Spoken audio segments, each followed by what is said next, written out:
Welcome to the first module in this course, Business Storytelling. Storytelling has been with us for thousands of years. Our brains are ready to listen to stories of struggle, survival, but also passion, love, and success.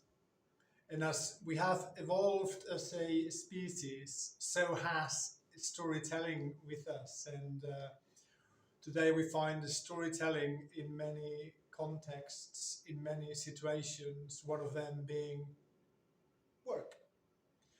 And now that you're watching me and listening to me, you might be thinking, well, yes, we understand the storytelling is part of who we are as humans, and we understand that it can be useful.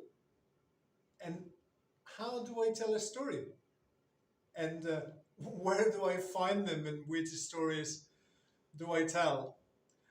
I'm going to spend the next few minutes precisely on those elements, the key elements of storytelling, and then three fundamental types of stories for you to think about and tell at work. Let's begin with the four key elements of every story. And this framework, this structure, has been applied to every book, song, or movie ever written in human history. Some may say that it's a little too basic, a little too simplistic. And that could be the reason why it works. And that is the reason why I'm sharing it with you today. Every story you tell, wherever you might be, will have a character or several of them, a human being around whom the action evolves and progresses. You need a protagonist, somebody who is right at the center of the story and somebody you can identify with and empathize with. In your work, that will mean your boss, your colleagues, your clients, or your partners, or anybody who is somehow involved in what you do every day. In this first element, the key is to watch out, to look for the human being or the human beings who are at the center of the story, at the center of the action. And as you will learn soon, you are one of them. The second element in any story you tell is the conflict, the problem, the struggle, the objection, the challenge, the goal, the mission, whichever name you want to put on it. There has to be something to achieve, something to do, something to solve. And again, I insist, that is present in every book, song, or movie ever written. And as you will know from experience, your days are filled with problems, crises, challenges, and certainly goals.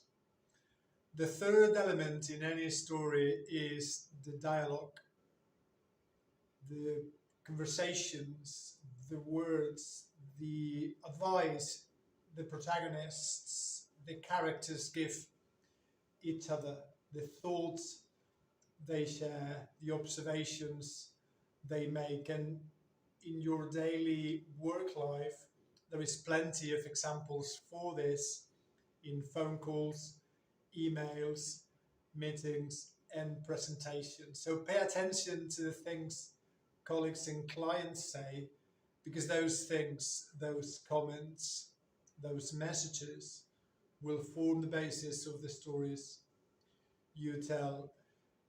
And number four, in this basic framework of what a story is made of, conflict resolution. We all like a happy ending. We all like a solution at the end of our mission, at the end of our adventure. And in the world of publishing and in the business world, what that means is what you do. You do something to solve a problem, you do something to help someone, you do what you do to add value to somebody's work or life, and that is the conflict resolution in the stories you will be telling.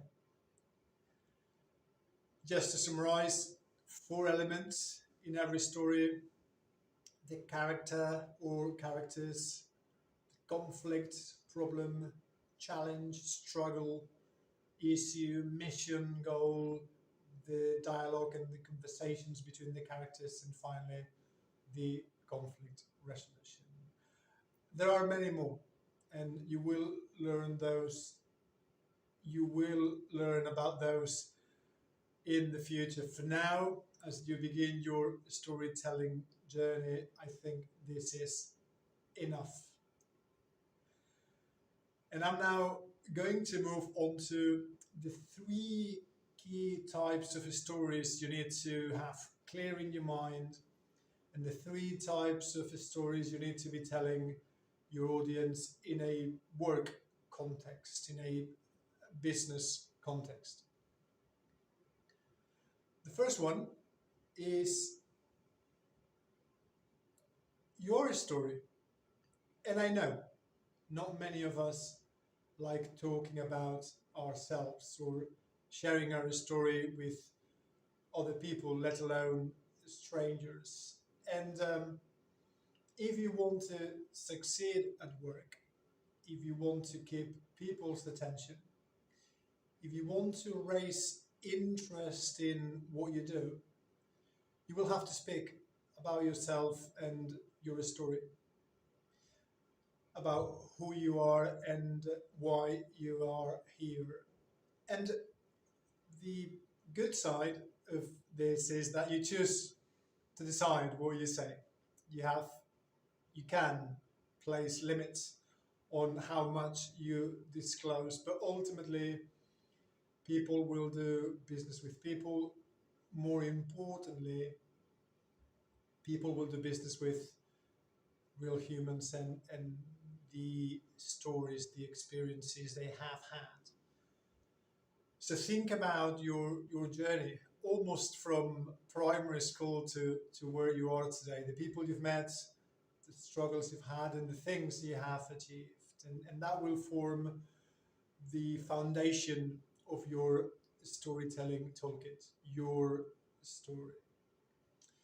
The second story you need to have clear in your mind is your employer's story. In this case, because most of us work for publishers, it will be your publisher's story. Who they are, what do they do, and why do they do it? You'll have to investigate the reasons the company, the publishing business was built in the first place. I recommend that you speak with your leadership team to understand their values, their history, and their motivation. And your website, your social media, and the opinions, the thoughts, and the feedback from clients will also help you form the basis of that story, your employer's story. And finally, a beautiful one, a story that brings your story and your employer's story into one. And that should be a story of alignment, a story of we are in this together. And you'll have to think carefully about whether your values, your experiences, and more importantly, your objectives, your goals, your plans, your desires are in alignment with your publishers, with your employer. If they are, you have a powerful story to tell, one that is brought to your customers, is brought to your audiences to add value, to make a difference, and to move all of us forward. If Once you go through that exercise, you realize that the alignment between your story and your employer's story isn't there, doesn't exist, then you may want to consider looking for work elsewhere. And I'm about to finish module number 1 in this brief course, and I'm going to summarize the key elements for you. The 4 components of every good story: the character, the conflict, the conversation, so dialogue, and the conflict resolution, and the 3 stories you need to have clear in your mind and investigate and even rehearse in your head before you begin your storytelling journey. And those are your story, whichever it may be, who you are and why you are here; your publishers, your employer's story, what do they do, how, where, when, with whom, and why; and finally, the alignment between the two. And before I close, I'm going to give you a little task to work on. This is best done on a Friday afternoon cup of tea moment. Grab a notebook and a pen and write down the key elements of your own story. Think about where you started, where you are, where you're going, and why. And then think about that very same journey for your employers, for your company, your publisher, and even your colleagues and your bosses. And then decide where the alignment is, where the point of matching is. Build your story with the 4 elements I've given you and go and tell it. This is all for module 1. I hope it's been informative and helpful, and I hope that story crafting exercise is also exciting and rewarding. See you very soon in module 2.